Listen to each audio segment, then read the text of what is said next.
It's Tuesday morning. You know what that means. We have a lot of wrestling to go over with you. 2 pay-per-views, one good, one bad. You be the judge. Some titles changing hands, and we reflect on the loss of an extreme legend. This is TSL. 1, 2, 3, 4.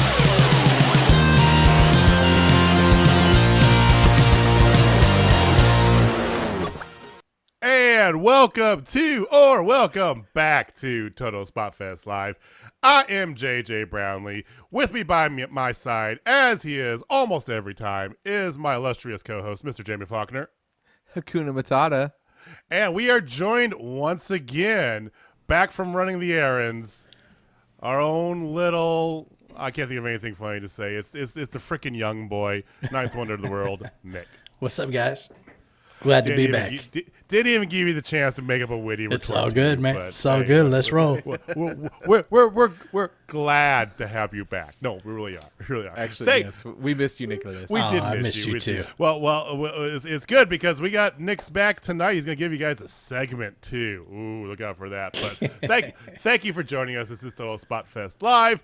This is our Tuesday wrestling roundabout where we go around the world of wrestling other than AEW and talk about everything else going on. So Impact, we had a pay-per-view this past week, and WWE had a bunch of stuff going on, including a pay-per-view this past weekend. My tone is indicative of what I thought of each of those. So we will get into it all. We will talk about that. We got some stuff we're going to get reflecting on. There is also a time wager that was presented last week I will address later on in today's show. But thank you for joining us. We do appreciate it. If you're watching us on YouTube, give us a comment down below. Tell us what you think. Give us a big thumbs up. It does help us out quite a bit. If you like what you see, tell your friends. Feel free to subscribe. Give us a shout. Holler at us at Twitter. At Total Spotfest, you can holler at myself. I am JMoney1536. Jamie is J Faulkner 56. For Nick, you have to use carrier pigeons. It's a hassle, but if you feel free if you want to. So we're gonna get right to it. Jamie, do you have numbers from this past week's shows? Can we start there? Yeah, absolutely. We can definitely start there. Let's do it. Well, Impact could not find it whatsoever. So I don't know if that's a good thing or a bad thing. I'm leaning more towards not a good thing. Probably not. So NXT, it went down again. 697K. Mm-hmm. Wah, wah. And we can talk about this when we get to NXT, but you have some thoughts about that. Yeah, why? So put a pin in that. I want to come back to that when we end up at NXT because I mean, that honest to God surprises me. I really thought they'd at least be what they were before, but they're going the wrong direction. Yeah, and I definitely have strong ideas about that. Not Bruce Pritchard, actually me. So I just want to make sure that's clear. My alter ego. Raw did a 1.82, which is down from 1.872, so it's not exactly a whole lot of difference there. I mean, I was not a part of either one of them, so I can't really say. And SmackDown, which I did watch SmackDown the previous week, it was at 2.282, and this week it was at 1.8 even. Ouch. 500,000. I think there's a direct correlation. 2 weeks ago, run by Triple H, as I said, it wasn't that bad. This week, they were definitely back on their game because, I'll get to it, but yeah. Then AEW also went down, which surprised me because they've had a consecutive run of over 1 million. They got 936K. So they were just under 1 mil, and they were the number 2 show on cable TV. I mean, number 2 on cable, 936 though. I mean, yes, that's below 1 million. But remember, they're pulling in 750, 800, before. So I don't consider that a negative necessarily. You're going to have a letdown after a big show like Blood and Guts. Yeah, you will. And honestly, I thought the show was better than Blood and Guts, but, that's just me. Well, touche. Okay. I'm really interested to see. Well, I wonder why there's no Impact numbers out there. We looked like all over the internet. Like we could not find them. So The only two things I found were Jack and shit, and Jack left town. yeah, I'll be interested to see what these pay-per-views pulled, because Impact's was on Saturday, WWE's was on Sunday. So we'll know those in a couple weeks here. But very interesting stuff going on. Any other news you want to talk about before we get into talking about Impact and WWE? Yes, there is a little bit of All right, news. let's So do it. the very first thing is there is no news out of New Japan. Absolutely nothing, because they are in Like lockdown. we called, unfortunately. Yes. So the only thing that was out there, legit, the only thing that was out there was Tama Tonga talking about the minor COVID breakout. That was it, and calling out Carl Anderson. That was the only thing out there. Wow. Period. So that sucked. Well, And then, like, I saw some other report, which you could probably find too, about the next 5 opponents for Moxley's U.S. Championship. Which, I mean, they listed some big names. Okada was one. ooh, Because he's been wanting to come back to the States. So that is a big piece there.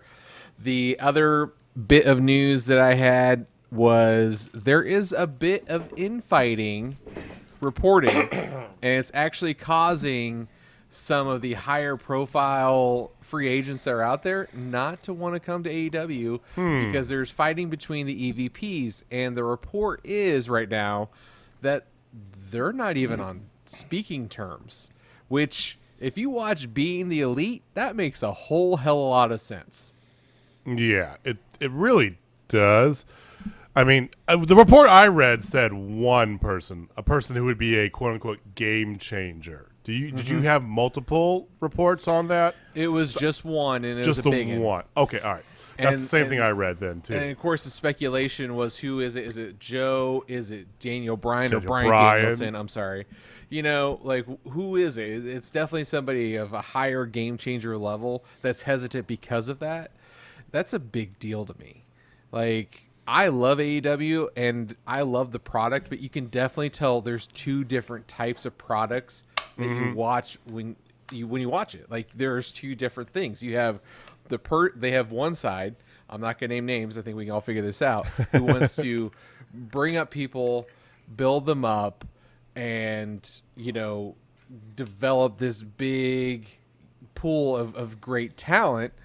And he's willing to sacrifice and lose and not be able to go for a world championship ever. Then you have the other side, who's 100% about what the fans want right now. Yep. They want spots. They want big matches.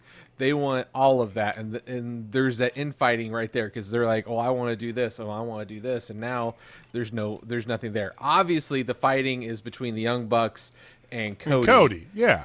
Because Cody has not been on Being the Elite since when? Oh God, I don't even know. December? When. I don't even know when he was last on Being in the Elite. I mean, that's kind of when everything started going. I mean, yeah, it's interesting. It's not necessarily unexpected when you really think about it. A wrestling company run by current wrestlers. It was going to happen, you know. I don't care how good of friends you are. People have different opinions. Now, you know, like it's like when two friends start a business together. You know, they always say that, you know, starting a business with your best friend is not necessarily the best idea because you have different. And I ran that. Me and a couple of my Old Coast buddies back when I was graduating college, we were going to open a restaurant together because I had restaurant experience. They wanted to be their own boss. We didn't follow through with it because we all realized that we're going to kill each other. This is not going to work. You know, it happens, you know. So it's not unexpected. It's disappointing like a son of a bitch. If I was Tony Khan, I would have come to Jesus meeting with all 4 of them. Because I don't know, we don't know how much Kenny Omega. The rumor is Young Bucks and Cody. Right? Yeah.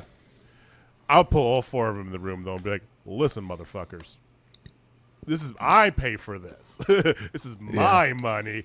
This is, you know, that he needs to big boy it up because they need that. You know, they need to be knocked down a peg. All of them. All of them. I'm not pointing fingers anywhere. They all need to be knocked down a peg. It happens. Especially if you have a big talent willing to come and wanting to come. Because right after that, legit right after that, they said Andrade had serious talks with AEW. Yeah. So is it Andrade? I don't think he's a game changer. What if it is Bryan Danielson? What if it really legitimately is? What if he actually wants to come? That's a big deal. I don't believe it, but I mean, what if it is though? You know, think about that. I already have Christian Cage. I'm okay. Okay, just because you don't care about it doesn't mean that it's not a big draw. Okay, fair. You are not the end all be all of talent relations for AEW, JP. I hate to tell you that. I fucking should be. I should be. Christopher Daniel will have words with you on that, but they do have to. They got to come to terms though, because I'm just sitting here and I'm like, well, if it was an either or situation, well, which one would you personally like more? And it's you can't do it. You can't do it. Just it's a bird with one wing, man. Because if you're doing the short term and the spots and everything that everybody wants right now. I think in the short term, it feels great and you really enjoy it. But that gets eyes. That gets eyes right now. But you can't. I think you would have difficulty building loyalty without some consistency. So that's where you would need Cody to do the more of the big picture and the development and all that. That being said, you can't just do Cody's thing because you end up WWE where you watch the exact same show every single week. So they need each other. So I think you are dead on, man. They gotta humble up, all of them, and come together, and they need to work it out. I mean, you end up either WCW where you have no long-term plans. Or, like you said, you'd end up being WWE. You got, if you want to be that best of both worlds, it takes both of you people. So it does. Man up. And on the upside is it's a complementary relationship. They just gotta. It really is. They gotta work together, man. Yeah, as a Tony Khan, I say he's got to step in and step up. Yeah, I agree. We'll see what happens. Yeah. So. Moving on because I don't want to think about bad things about AEW ever.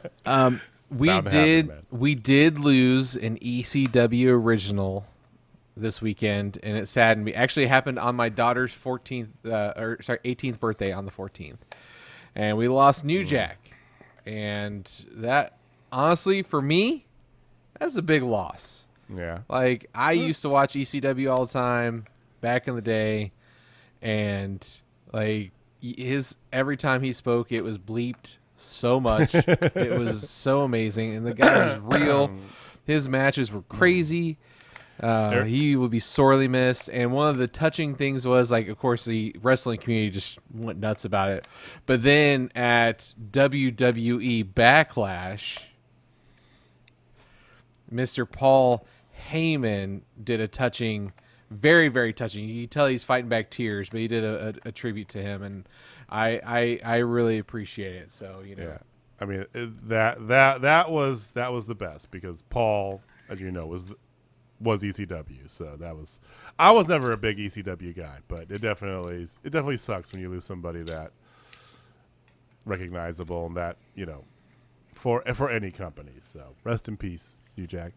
Yeah, We'll talk more about him later on. There's only one person I can think of who's pissed that he's died. He passed away, and that's Mass Transit. Oh, no, dude, because he's up there now. Yeah, yeah, he's got to face him again. Okay, sorry, Jamie, that took me a second. I was like, wait a minute. Yeah. That's okay. You were off last week, so or a little bit. You're the second half of last Mass week. So Transit is hella pissed right now. You got to get back into the swing of things. Well, I haven't seen a meme of that. I'm like, oh, that actually makes me laugh right now about this whole thing. So yeah, let's just keep pretty that. Funny. All right. Yeah. Well, rest in peace to New Jack. It was always sad. Unfortunately, this is an industry where you lose people more often than other forms of entertainment. But prayers to his family. So let's talk about let's lift some things up. Let's talk about some wrestling. We're gonna start with some good wrestling. How about that? Okay, so Is that not WWE. Definitely not WWE. We're gonna talk about Impact. I'm fully on board the Impact train. Somebody tweeted, one of our friends on Twitter, I can't remember who it was, but said that it was kind of like a mock, conversation they're having with like a mythical person, and it's like, boy, I've been really meaning to get back into the Impact Wrestling. Oh, you need to do it now. It's literally, you have no idea how good it really is. So, it is by far, I think, the second best product out there, my humble opinion. And this past weekend, in a matter of 3 days, we had great examples why. So Thursday was Impact Wrestling, their go-home show for Under Siege, which was Saturday. And so there was a lot of kind of setup. Now, this is what I like about Impact. This is how you do a go-home show. We've bitched and moaned about everything WWE since we've had this podcast. If you're listening, you know. And we talked about AEW, how they kind of do, okay, good, this and that. But this is the proper way to do a go-home show. You had a couple of number one contender matches. You had good feud setup. You had good storyline without killing anybody. And it wasn't all the same rehash. So you had Rosemary versus Havoc, number one contender. The winner faces Deonna Purrazzo on Saturday night, right? Havoc won that. Then you have, oh my God, this match. You have the number one contender for the X Division, a six-way scramble match. Petey Williams, Ace Austin, TJP, El Phantasmo, Rohit Raja, I want to make sure I said that right. Rohit Raja, and then AC Romero. And my God, this was what you think it is. Six X Division, six guys just going balls to the wall. El Phantasmo. You don't have any New Japan to watch right now, Jamie. You need to watch. You get your fix with some El Phantasmo in there. He did so many spots. He did an old school across two ropes. The old school is the Undertaker thing where he walks on the rope. Yeah, I saw that. Half jumping and dodging two different guys. Then he picked up a third guy by the time he got halfway around the ring, basically. Put him on his shoulders. Did a Death Valley driver onto a pile of men on the outside. Yeah. He's insane. Wow! Love me some El Phantasmo. I'm getting a Headbanger Club shirt. They got a white one, which on Pro Wrestling Tees that's just calling my name. Well, hey, we won $100 gift card. Spoiler: I want for my shirt. I want the white Headbanger Club. No. We need to get matching shirts. I've already decided. Since I'm the get one who put our name in there. We gotta can all get matching shirts. We'll argue about that after the show. All right, Brett Baker Championship shirts. We'll argue about that after the show. So, all right. So El Phantasmo ended up winning. He's going to face Josh Alexander on Saturday. And then you had some setup matches. That'd be a hell of a match. Wait till I'm just gonna plow through this here. So you had some other matches. Willie Mack beat Sam Beal. Carl Anderson lost to Dave Finlay. Brian Myers beat Crazy Steve. And then the main event was the 6 contenders for the 6-way Impact Wrestling number one contender match in a 6-man tag, basically. It's very, WWE's at all time, but it was cool. You had Moose, Chris Bay, and Sammy Callahan on one team versus Matt Cardona, Chris Sabin, and Trey Miguel. Sammy Callahan got the pin in that. They're definitely setting him up as the favorite to win the 6-way. But let's see what actually happened. So Under Siege was on Saturday.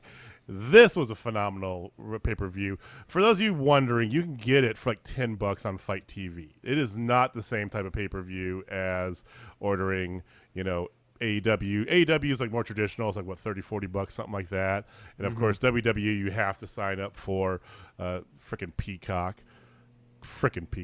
Which, I mean, I appreciate I get to watch Psych whenever I want, so that's cool. But $10 on Fight TV, so it's pretty simple, pretty easy. This started off with Brian Myers versus Black Taurus. Black Taurus is the Minotaur looking dude. God. So Myers got the win. Start off the night. It was a good, strong match, so it was a good start. And then we go in. There was 9 matches. Let me just let you know. Holy shit! There was 9 wrestling matches on this pay-per-view. This pay-per-view was 3 hours with 9 matches. $10 for $10. Best $10. It's like $1 a match. It's $1 a match. And some of them were bonus bucks because, oh my God. The next match was Susan and Kimberly versus Taylor Wilde and Tennille Dashwood. Tennille got her to tag team with her. They ended up getting the win, too. Kayla with the K had a kick that Taylor didn't see on Susan, and Taylor Wilde, Tennille Dashwood got a win. They're setting up a long-term angle with the two of them feuding. It's blatantly obvious, but I'm all for it. So that was the first women's match of the night. Yes, I said that, AEW. Listen. Then you had the number one contender for a tag team title shot against FinJuice. You had Ace Austin with his crony Madman Fulton, who's look. If you haven't seen him, you've seen him. You know what I'm talking about. He looks like he's like kind of a new age version of Diesel, kind of more like cyberpunk-ish. You know, you know what I mean. Well said. That's a very good description. Every once in a while, I get it right. Them versus Triple XL versus Rohit Raju and Shara versus TJP and PD Williams. You of course did see Canadian Destroyer in this match, like within 5 minutes of the match starting too. But so many spots left and right all over the place. Ace Austin and Madman Fulton end up getting the win. They're going to be your number one contenders. Their heel, FinJuice's face. It makes sense. It's cool. It does. Willie Mack versus W. Morrissey. W. Morrissey beat the living piss out of Willie Mack. Willie Mack has some good moves. He looked really good. I saw the thing on that. He won. He was vicious. He's more shredded than Julian Saub, man. And then 2, he looked damn good. Like, they put him in a good position. Like, it wasn't a full-on squash match, but it was pretty damn close to a full-on squash match. Because Willie got some good shots in there. Yeah. Willie's a deceivingly athletic guy. Because you look at him, he's kind of, he's not the best body shape. He's got a big beer gut, but he can kick over. He did a kick onto a spinning back kick onto Morrissey's head. Morrissey is 7 feet tall.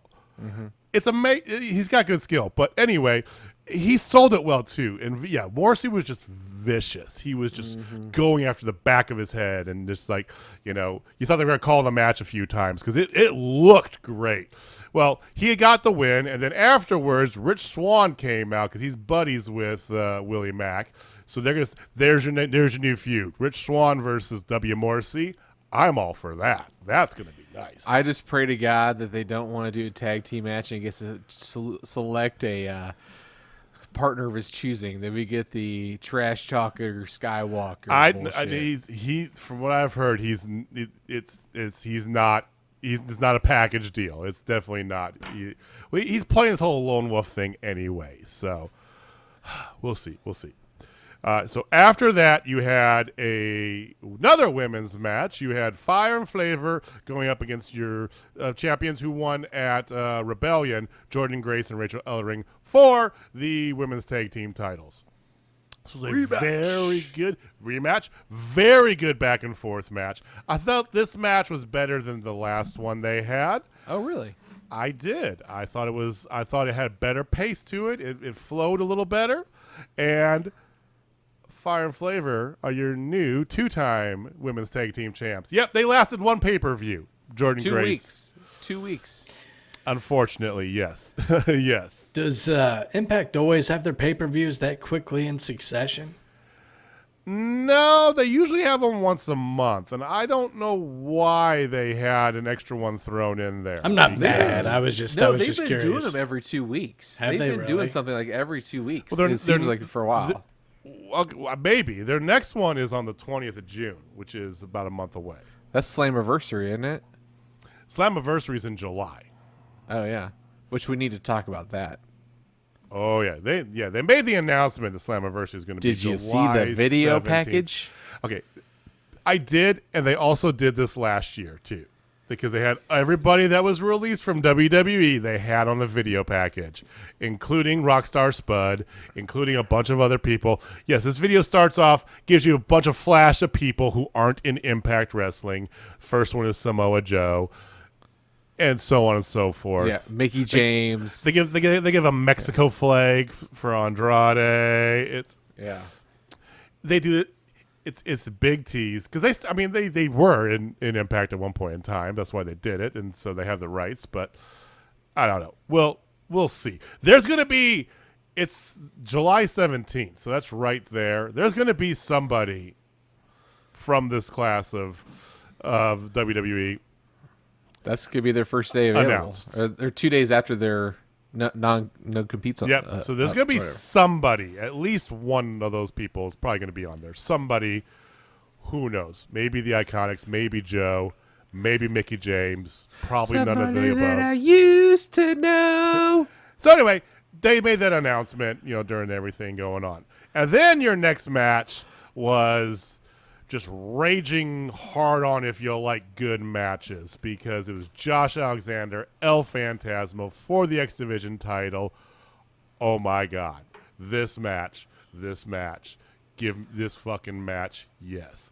This was a unbelievably good match. I'm a big thing about pacing. This match was paced perfectly. Kind of went off, started slow. They tried to do the ground game. The clash of styles. Then he gets a little high fly. Alexander brings the power game back, forth. Ends up, Alexander taps out El Phantasmo with a ankle lock. It was a great match. I figured he would be the one to retain. I'm a big fan of Mr. Alexander. Oh, me too. And yeah, you got a technical guy versus a high flyer. I love those types of matches. They can either be hits or they can be drastic misses like we've seen in the past. And this was a hit for sure. Well, the good thing is that both of the guys there, both Alexander and Phantasmo, they're definitely what they are. Technical versus, high flyer. Yeah. But they overlap in so many other areas. Mm-hmm. Almost really the definition of X Division, because it crosses over, because Alexander, he's technical, he's got the power game and the mat game, but he could do some flippy spinny stuff, and Phantasmo can bring the power game to it, and he can, they can get into submissions, and so go watch this match is what I'm just saying. Watch it 2-3 times. I loved it. I want to see more of these two going at each other. It was great.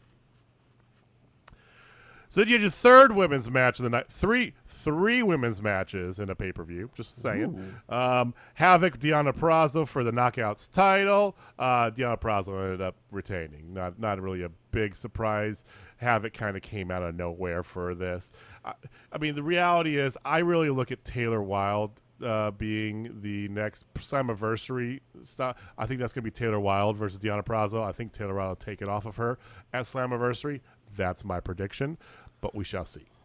If they WWE it up, it's going to be a triple threat, which seems like they've done a good job of not. It'd be Tenille Dashwood. Yeah, I'm pretty sure because Tenille and Deonna had a fantastic match at Rebellion, and they're setting up for this feud between Taylor and Tenille. So if they do a triple match, and I'm fine with that triple match with those three, but I think it's going to be Taylor Wilde getting that belt one way or another at Slammiversary, 2 months time.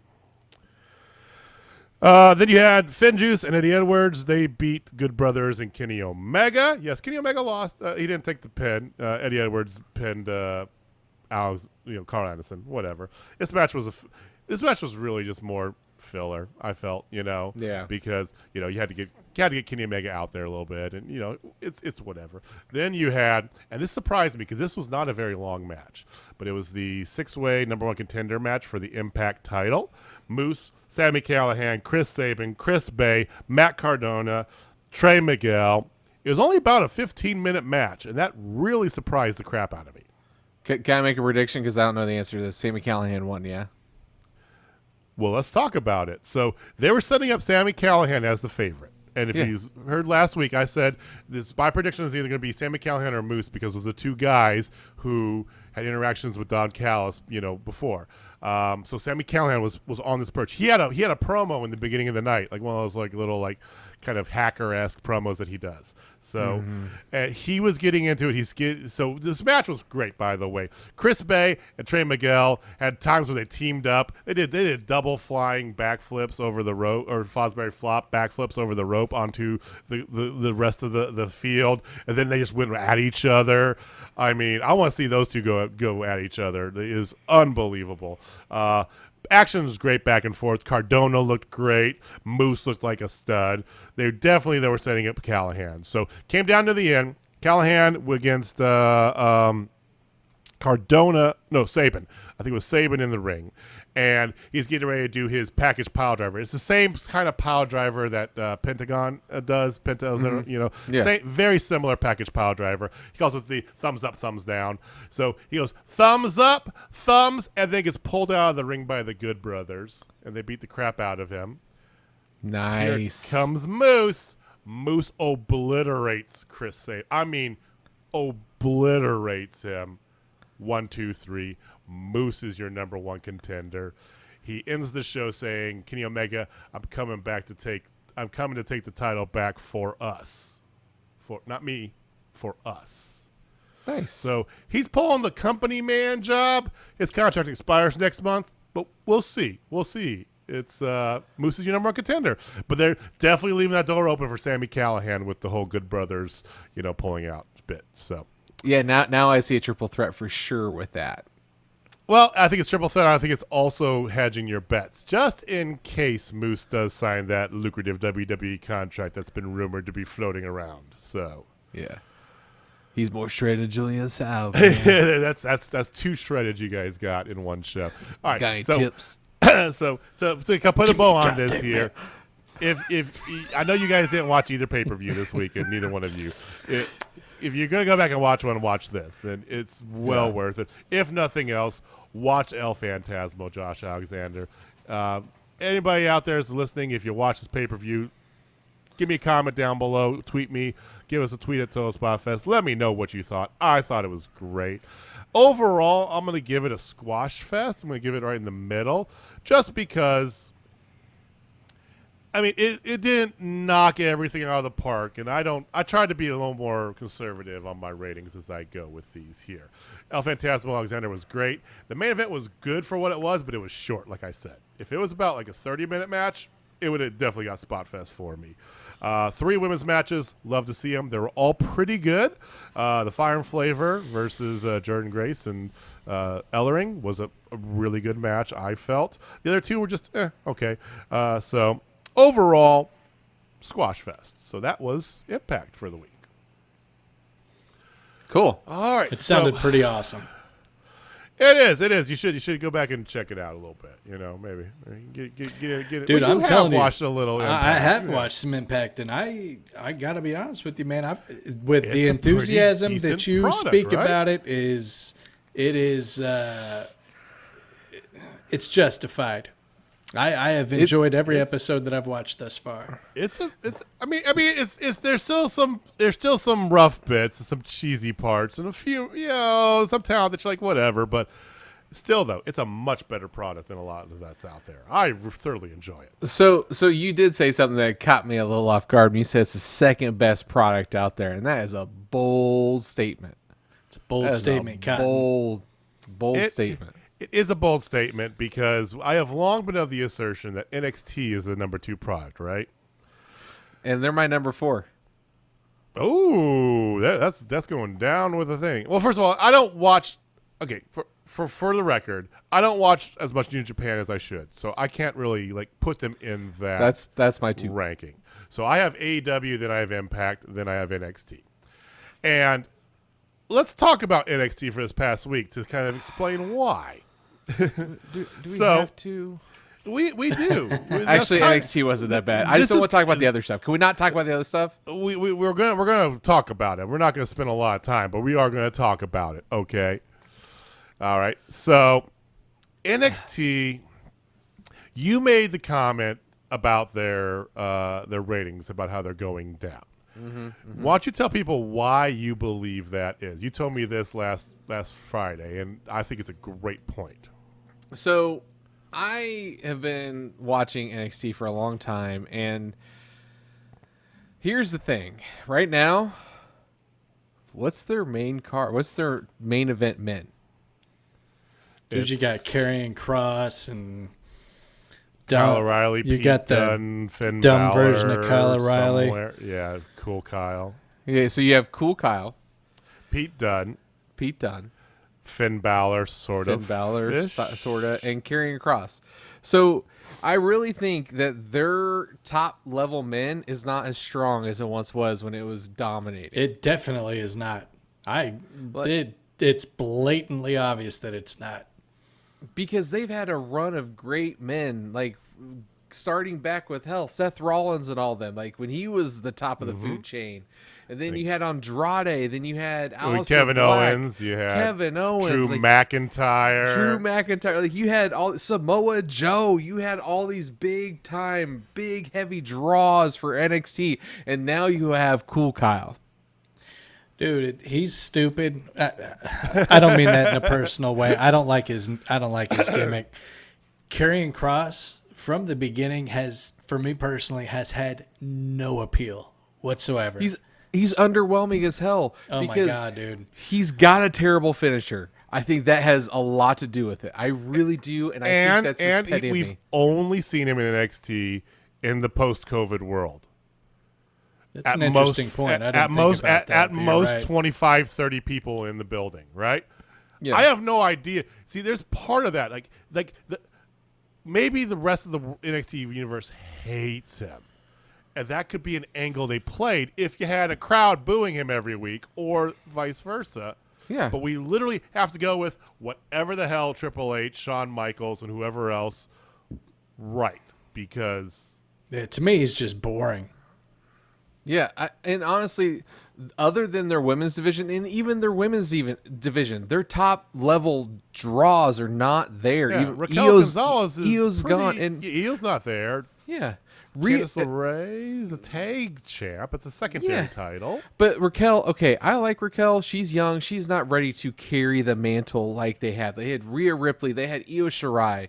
They've had Bayley. They've had Sasha. They've had Bianca Belair. They've had so many great women. Asuka. Like their top level is down a peg, and now they have to build back up because they spent so much time working with them, and then they go up to the main roster and get absolutely buried. But that's here nor there. But the thing is, like, I feel like their viewership is the level of talent they have. I think that is a direct correlation because when they were higher, they were getting higher stuff. Yeah, and they just aren't there with their main event draw sucks right now comparatively. Yeah, I mean, and I still love it, but their main event is just not. It is very interesting when you look at it because they have Johnny Gargano, they have Tommaso Ciampa. They're both in like smaller secondary feuds. Adam Cole's on break right now. I think he had wrist surgery, if I remember correctly. Yeah. So I mean, it happens, right? But Adam Cole's on break. He's not there. Undisputed Era's broken up. I still think that's a mistake. 100%. You know, but I tend to agree with you wholeheartedly. I think that because look at tonight. Look at this show here from last week. If you look at on paper, very good show. Austin Theory versus Karrion Kross to open up. Karrion Kross wins. You had Breezango against MSK, a great tag team match. MSK won. They're awesome. They're not a household name. They're your tag team champs. So there's another thing to it. Pete Dunne versus Leon Ruff. Also a very entertaining match, but nobody really cares that much. Pete Dunne had the win. Mercedes Martinez versus Raquel Gonzalez. That was one of your two title matches of the night. That was like your midway main event, if you would. And it was a great match. Pitted two equally kind of touted women that, for the most part, unless you're a wrestling nerd, you didn't care about. So, yeah, it just goes on with it. You had Oney Lorcan versus Kyle O'Reilly. No, that's not a big draw. You know who I want to see more of? Yeah. The grizzled young veterans and Bear Country. That's two separate promotions. I was just joking. I don't want to see either one of them. I mean, Bear Country did make an appearance of being the elite this week. They are AEW. He aren't does they? he does like hairy furry things. That's why he likes Grizzled and the Bears. There you go. I don't know what you're trying to say to everybody here, Nick, but I think you just. Well, look, okay. Jamie. Good Jamie, for you. It takes strength, and we support you no matter what your decision is. I didn't. Look, we all want to. We all want to maintain our relationships as friends, and sometimes, we'll kind of keep certain things under wraps as courtesy, to other people. And I think Jamie made some decent points tonight, but we all know what the root cause of NXT's drop in ratings is. What's that? What do you think it is? I mean, can we say the quiet part out loud, Jamie? Oh, yeah. Say words, young boy. Just do it, okay? Come on, Nicholas. It's Cameron Grimes. It's fucking Cameron Grimes. I disagree with you there. But, okay, so another hot take on this. I know we were supposed to talk about WB, and I don't give a shit about WB one bit, but I'm going to talk about this. So, also, post-COVID has hurt them because one of the big things that's always helped them is the other live events, and they're getting people that are big on the indie scene, everything like that. Well, there is no indie scene right now. There's no indie scene to be had. So some of these there's not. You got a little GCW. You got you got the some of the deathmatch stuff going on there. Yeah. That's literally it because they don't give a fuck. They're like, we don't care. I mean, we basically kill each other every time anyway. It was a little virus, So yeah, there is no indie scene. You don't have. None of them. Zello Pro announced their return. It's not until like July or whatever. Mission Pro Wrestling's had a few, but that's that's a little bit different. That's not necessarily the same stuff. You don't have any, and a lot of the small promotions has gone by the wayside. I miss Journey Pro to death, and I don't know if we're gonna get to see Journey Pro in its iteration again. Yeah, I don't know if it's coming back. Their venue's not there anymore, so I don't know where they're gonna go. Dude, that hurts so bad it does. It does. We'll see something. That's twice that's happened to us. Twice. Two times. Kansas City, we need a long-standing promotion. So NXT, to wrap it up real fast here, the main event was actually this is to your point exactly. The main event was a 2 out of 3 falls match for a title, but it's for the Cruiserweight title. It's Kushida, who I love me some Kushida, and I've grown to like Santos Escobar. Mm-hmm. Santos Escobar. That's not necessarily, though, the draw you want for your main event when you're talking about pulling in these higher ratings. It was unbelievable. They kicked Legato out early, because they tried to get in right away, but MSK came and they kicked them all out. So it was a straight up 2 out of 3 falls match, and it was unbelievable if you enjoy technical wrestling. It was great. Mm-hmm. Kushida won. He retained. Does that really give you that draw, though? I don't know. The night was fine for NXT, but until they get some big names, I'm with you. Or get some bodies in there, because NXT has always been that WWE's indie, right? It's WWE's indie promotion. We always talk about that, right? And I've read people more times this week than not that this felt like a true indie promotion, like legit indie. So it is what it is. Yeah, Jamie, you nailed it, man. Thank you. I tried. Well, I have a note about one Cameron Grimes. I'm going to circle back to that in a second here, because we did talk about this. Because there are lots of infuriating things going on in WWE. One of them is just SmackDown in general. Their SmackDown Go Home show was utter garbage. There was 4 matches. That's it? 4 matches on that show. For 2 hours? Yes. And, it was the main event was Jim Uso versus Cesaro. Because they are playing that. If you don't see the writing on the wall, it's going to be Jim Uso versus Roman Reigns at Hell in a Cell, just like last year was Jey Uso versus Roman Reigns at Hell in a Cell. You need a better prescription, because this is the goddamn exact same thing they did last year. That was your main event. You had Rey Mysterio beating Dolph Ziggler. You had King Corbin beating Shinsuke Nakamura. Oh, how the mighty have fallen. There's another draw. There's another draw in NXT. Shinsuke Nakamura.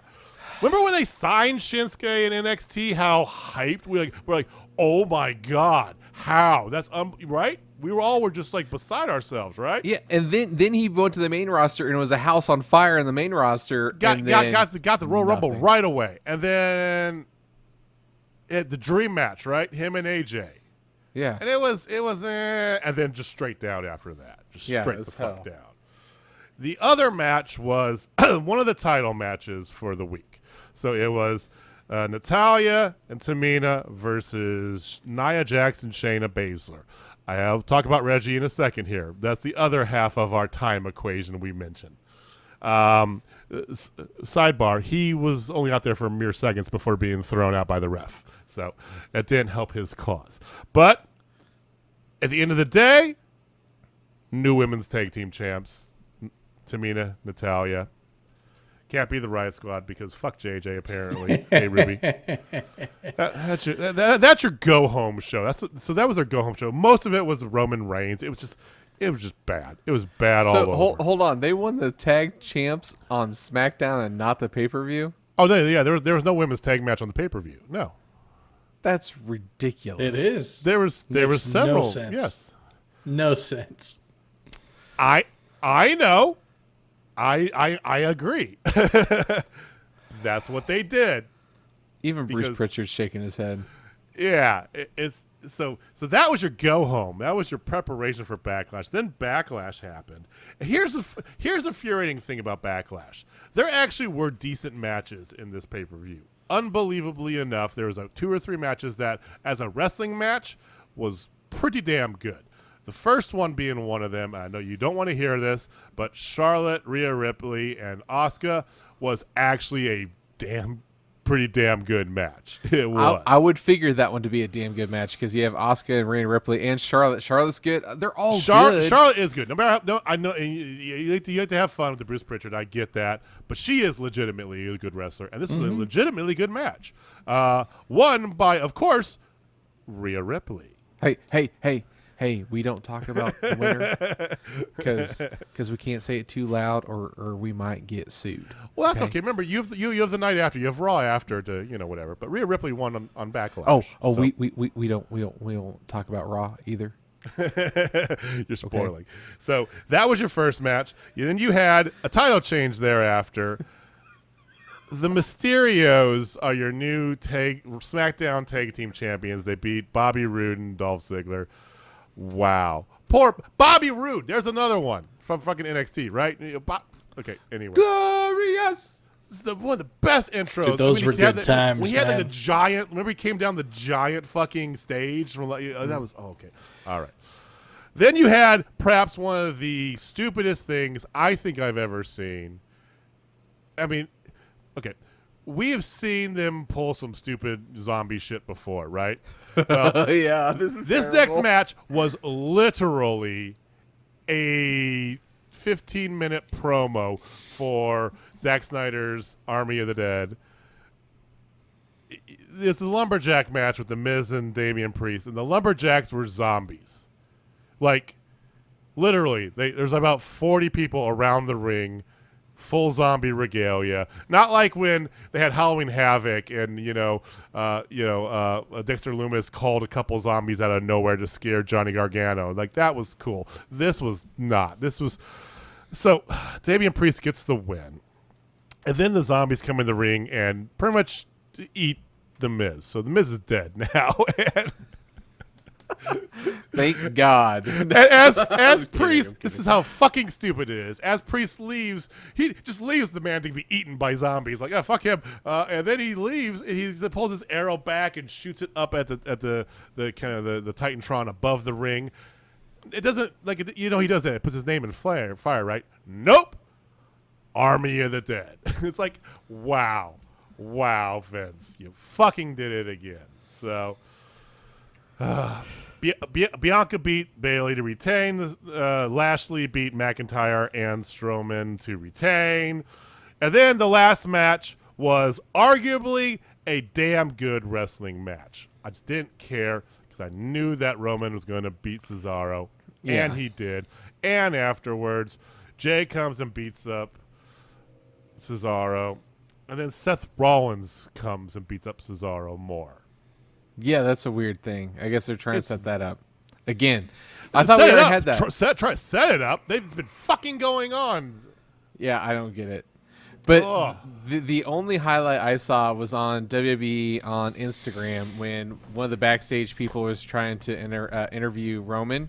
Yeah. And like she comes up to him, she's like, "Hey, I'd like to get a word. Can I get a word with you? Or I'd like to get a word with you about your match." And he just keeps walking. He goes, "I bet you would." Yeah. And just kept going. I'm like, I like that. I thought that was cool. Like I said, I don't hate Not a this Roman fan, idea but that was of a good Roman. moment. The way they're going about it, though, is just not complete. It's like it's like halfway there, halfway pretty good, right?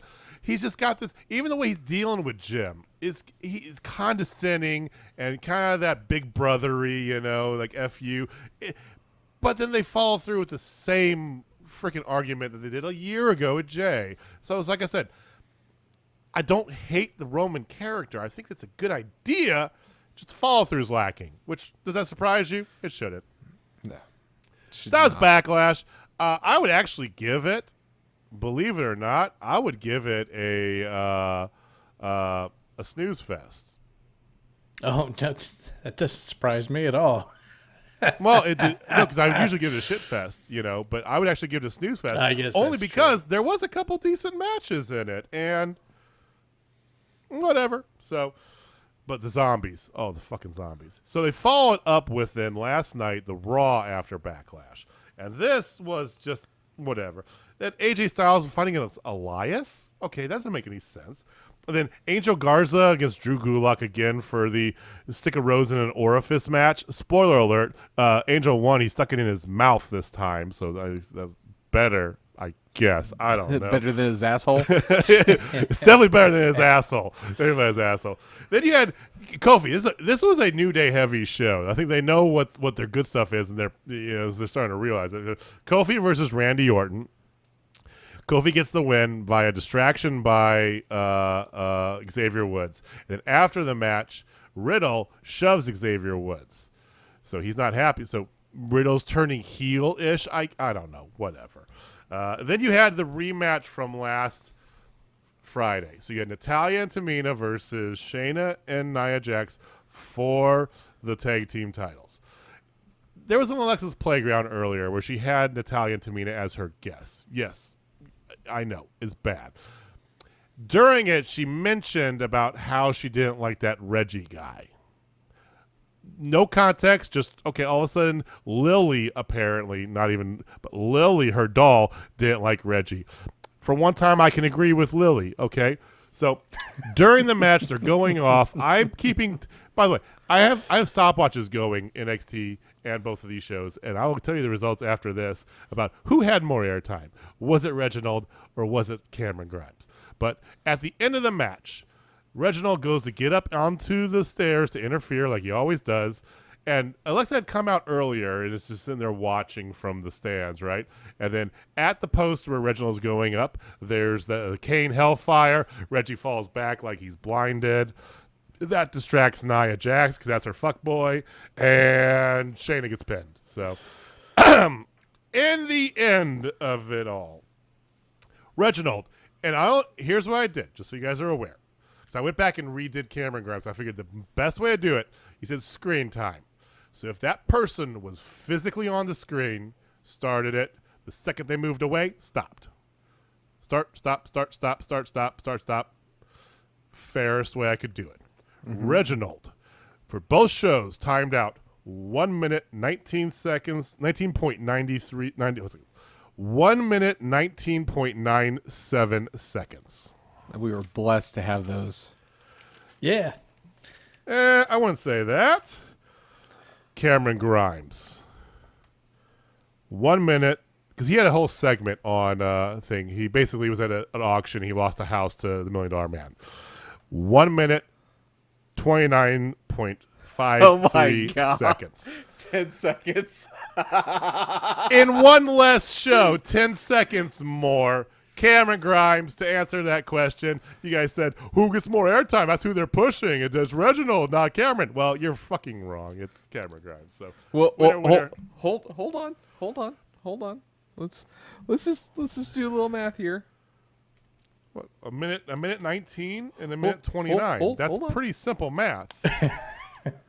I don't know what math you're doing, but So no. Just follow me here. okay. So Cameron Grimes for 1 minute and 29 seconds had 697,000 people looking at him. Okay. And then for 1 minute 19 seconds, Reginald had 3.62 million people looking at him. I think you are pulling some equations there. That you're trying to equate. I'm just saying. More people see Reginald. He's got more value. Well, You can't you're argue wrong. with that. I mean, that's Oh, you can because it's not correct. So you definitely can argue with that because that is a wrong statement. He's gonna It's be feuding okay. with Alexa, and we're all gonna be better for it. You no.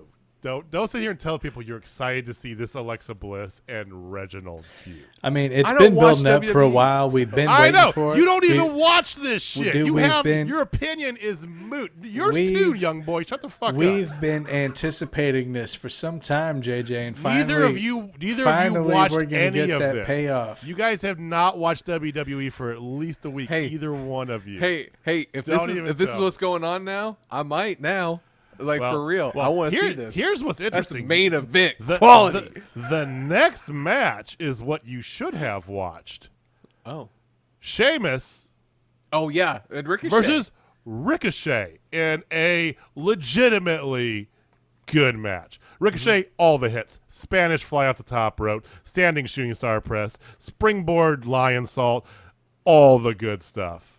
He ended up losing, but it's a shame because on the pre-show, he faced the open challenge against Sheamus. And he lost, but he stole Sheamus's Gangs of New York coat and hat. Yeah, whatever.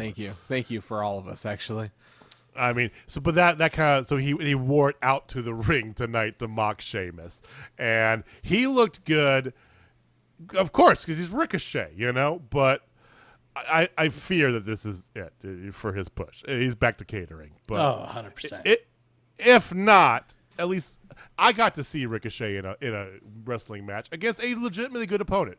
Sheamus, terrible character, great wrestler. Absolutely. That's I will, And then you I will had- second that. He had what was billed as like the potential to get a one-on-one match with Rhea Ripley, Asuka versus Charlotte Flair. Another pretty decent match because it's Asuka and Charlotte Flair. Spoiled by the fact that they had to bring Rhea Ripley out 3/4 of the way through to sit at ringside as she got involved. Like, they can't let her be the silent kind of FU badass that her character naturally is. She's this almost comical version of herself. Much like I made the comment about Asuka a few months back about how she's a parody of herself. Rhea feels like a parody of herself too. Agreed. Asuka won, by the way. Okay. So, all right, guys. So Rhea Ripley, the reason why we do this is because we do it to all of our women because we don't value women wrestlers. I thought you knew this. Between myself and Vince, we're misogynists, so we could give two shits other than Charlotte Flair. She's our queen. Contractually obligated queen, that Well, is. now, Because you if she wasn't, I would never have her on my show. Now, Bruce, you say that, but you also had two ridiculously too long promos for Eva Marie coming back. Oh, she sells something else, buddy. I do It's- appreciate. I do appreciate that Bruce is at least straightforward Okay. with. I thought you were going to say appreciate Eva Marie. I was about ready to go off on you like No, like, no. oh, Hey, spider be- monkey. honestly, guys, because of Eva Marie, Vince and I had to renew our Blue Chew subscription. Yeah, well, you got to do what you got to do. Here's the bills. You guys haven't seen them. They're terrible. I actually didn't fast forward through them tonight because I wanted to actually like. What are they? you poor No, bastard. it's bad. It's bad. No, because here's the thing. They're setting it up that she's here to be it's like she's a motivational speaker character. She's here to lift other people up to get the same success that she has. It's like, what the fuck is this? Success? This is not wrestling. What the fuck is this shit? To get this is X-Pac heat. This is she got it. I bet you it is their lame attempt at kind of getting with the not the woke crowd. That's not what I'm looking for. But just kind of the that's not what I'm looking for. It's just, I know what you mean. They're trying to get the Instagram, the TikTok crowd. Thank you. But you can tell they are really missing. They're missing the target by a lot. It reminds me of when TNA was on the decline, and they brought in Snooki and JWoww from. There you go. It feels like that. Shame. Yep. You should always have that queued up. I don't know why you don't always have that queued up. Shame. So the next match, get it ready, Jamie. The next match was actually a repeat from last night. It was Damian Priest versus John Morrison lumberjack match. Shame. This was actually had wrestlers as lumberjack though. Shame. It was a shame because it wasn't. This wasn't good. Damian Priest won, and then Bobby Lashley had an open challenge. It was a whole shtick the whole night. Everybody's talking about how they're going to challenge Bobby Lashley. Ended up being Kofi Kingston came out and challenged Bobby. I know that's 2 Kofi matches in one night. Okay, sure. It ended up being that Drew McIntyre came out and kind of helped Kofi get the win. It's Drew McIntyre and Lashley forever, which is, is a shame because it was a good feud while it lasted. But now it's like the same. It's the same thing. It's like everything else. It's the same shit over and over and over again. And that was WWE for the week, including Backlash. I'm not calling it what they called it because it's stupid. WrestleMania Backlash. Thank you for at least hopping in there with that. So, Shame. all right, let's get away. So anyway, that's our bitch fest for the week. Let us know what you guys thought. Once again, if anybody out there listening actually enjoyed this and thinks that I'm off my goddamn rocker, let me know. I don't agree with you, but just give me a tweet, give me a comment, let me know. Otherwise, let's swiftly move away from this pile of crap and back into better wrestling things. I say better, but Nick's gonna take us on a journey now. We don't know what that entails necessarily. We never really do. Is this officially Deep Thoughts with Well, the Ninth Wonder? this is Tuesday, so it should be Deep Thoughts with the Ninth Wonder. Or are we doing bitch moves by the young boy? Man, this is just a somber commemoration. All right, ladies and gentlemen, That'd be more of a Deep Thoughts. I present to you Thoughts. Deep Thoughts. So, Ninth Wonder. as Jamie pointed out earlier, we did lose a legend, an ECW legend in New Jack. And you know how it is, like, a celebrity dies and everybody puts it on their Facebook and their Twitter, and Sure. usually I'm like, whatever. I didn't put this on any social media, but this would be one time where I would feel like it would be warranted. That's how big of an impact this guy had to me, and just with the Extreme Wrestling. Now, this guy. Now, Jamie and I in particular. JJ, I know you like a good heel now and then, but man, sure. Jamie and I was never really that far into ECW, FYI. So no, that's but totally heels fine. in general. Heels in general. Heels. I love me a good heel, but yeah, okay, go ahead. So here's the thing, and Jamie correctly stated this earlier. This guy was real. Like there's your heels, like Chris Jericho comes to mind, where you stay in character. If a little kid catches you, on your way to the bus or whatever, and he tries to, come up to you and be nice and all that, you stay in character as a heel and you tell the kid to get the hell away from you, whatever. But this dude, New Jack, was a whole other level. And this sounds terrible, but when I had 2 feelings when I heard that he died. The first one was just, oh man, that fucking sucks. And then in an odd way, the other part, which is testament to how truly terrifying this man was a bit of relief.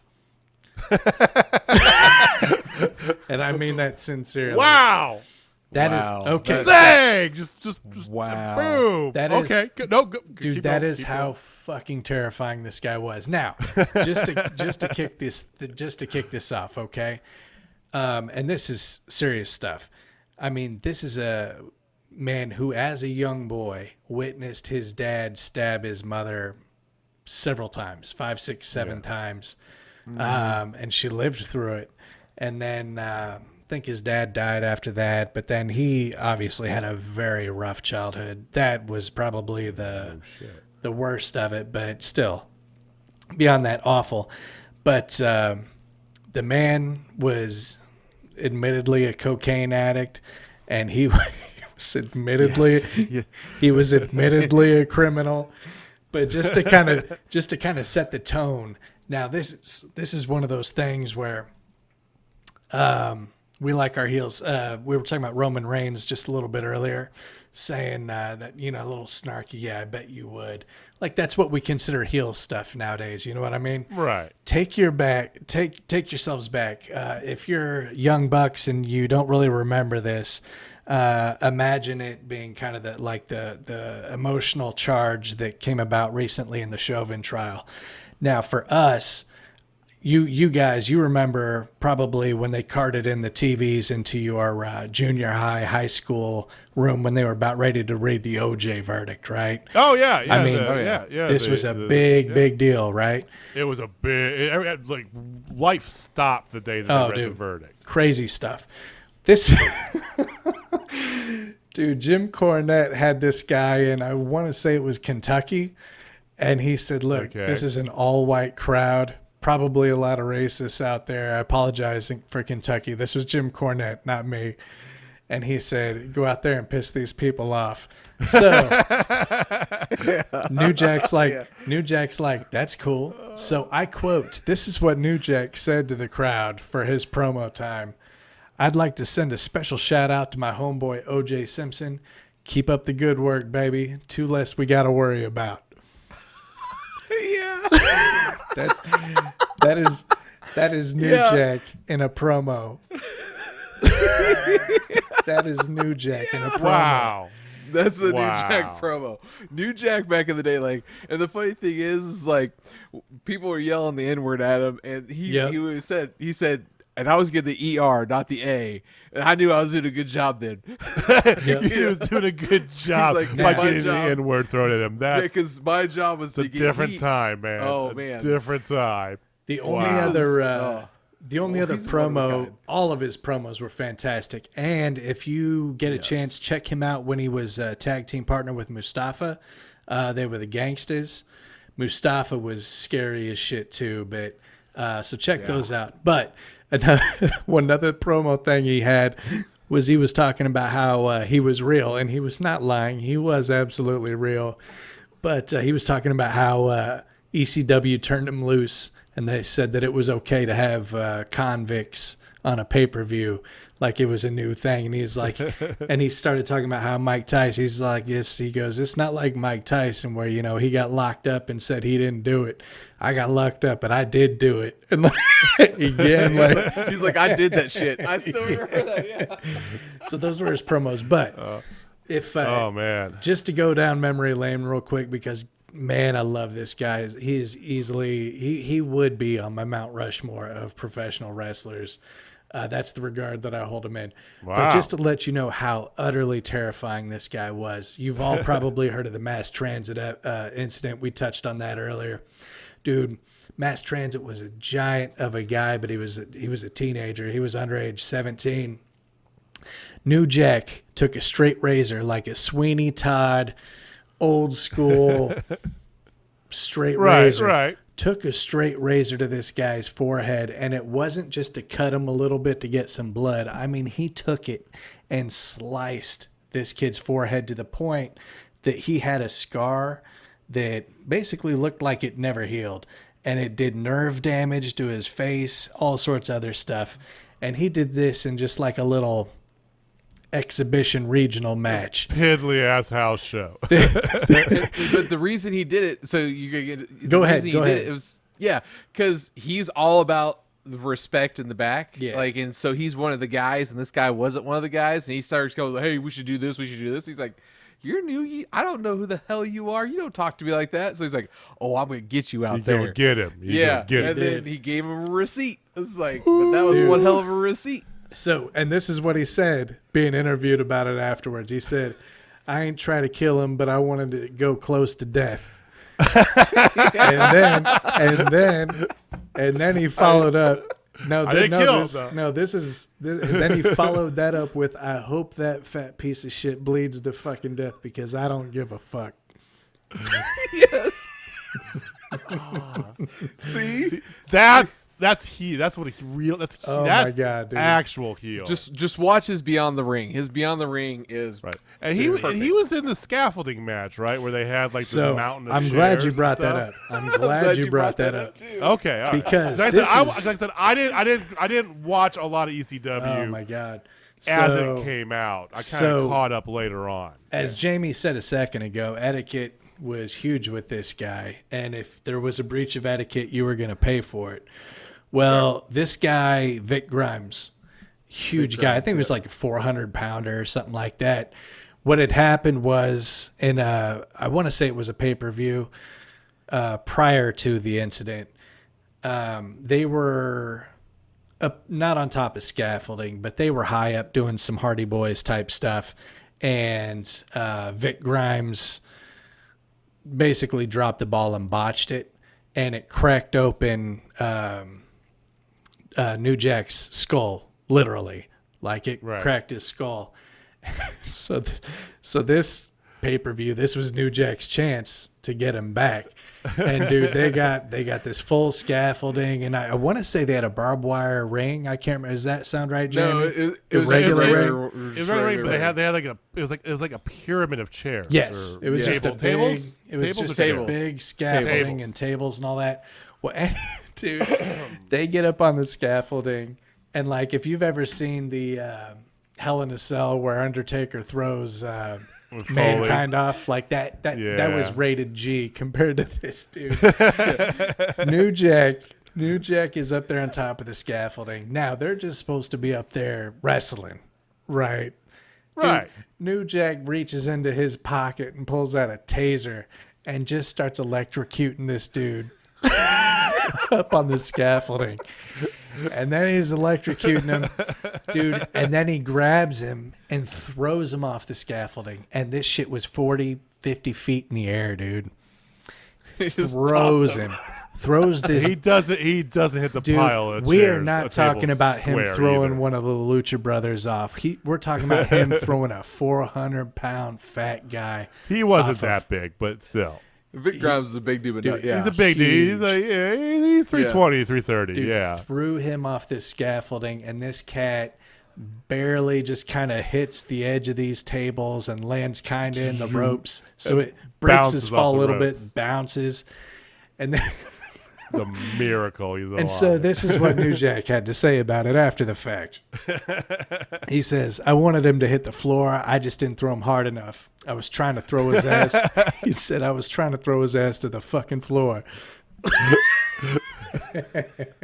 Yeah, like and his leg got all busted up from it. Like he barely man. clipped. Well, he got lucky because he did clip some of the Yeah, tables. he went down like the edge of the tables. Like Yeah. it was just Dude, he would have died had that not happened. Like, if he would have there's gone through no the doubt. middle of those tables, he would have been impaled at some point. yeah, dude. I mean, Yeah, It the was- last thing I had now, ladies and gentlemen at home, a lot of you are going to be familiar with New Jack and the legend. Therefore, for those of you who aren't, dive down the rabbit hole because there is endless content like this. The last thing I wanted to leave with was it was another kind of regional match where there was another Yeah. young wrestler that did the wrong thing and said, "Hey, I want to, let's do this, let's do that." And New Jack's like, "No, that ain't how this works." And again, they're out there wrestling, and New Jack reaches into his pocket and he pulls out a knife and he stabs this dude, shanks him like they're in prison, dude, numerous times. And I mean, it's plain as day, just like Jamie was doing. pow, Just pow, pow, pow, pow, pow. Dude, just shanking his ass while they're in a wrestling match, dude. A fucking wrestling match. Dude. Oh, And my I want to God. say he actually got sent to jail for that. I can't remember if Okay, it was this one or not, so but- yeah, I could finish this part because Yeah. he got arrested. He got sent to county, and the guy came That's up right. to him. And goes, Okay. Yeah. So the guy came up to him. He's like, hey, I won't press charges if you stay, and we make this into a feud bit all over Florida. We'll make tons of money. And so, of course, New Jack's like, okay. And then he lets him out, and he gets all his shit and never went back to Florida ever again. Dude got shanked. Didn't press charges on the dude, got him out, and then just got nothing for it. Nothing. Absolutely nothing. Nothing. That's how you'll learn the wrestling Dude. business, folks. And so this is what New Jack had to say about it. He said on the news, they said I stabbed him 16 times, but I watched it and I counted 9. So New Jack, God love you, man. Rest in peace. You will be missed, man. Oh God. 100%. Well. That's all I got. Well, rest in peace to New Jack. It always sucks to lose one of the family, whether they be such a outstanding upright citizen like our dear exalted one, or fucking real life heel that is New Jack. It still sucks either way. So we do want to give a shout out. That's what we got for this week. So thank you guys for staying with us to the end here. We do appreciate it. Next segments are turning out to be not too shabby. I gotta say, I was worried when we started doing this. Yeah. I was like, oh, it's gonna be Nick just saying fuck this, fuck that for like 20 minutes, or something stupid, Right. I mean, I'm certainly capable of that. Well, I'm sure we're going to get We some all of are. those. I mean, yeah. And like I said last week, there's going to be that one time where it turns into like Boondock Saints over here. Like, okay. So thank you guys for joining and staying with us. We do appreciate it. We will be back on Thursday to talk about AEW. More happy times ahead here.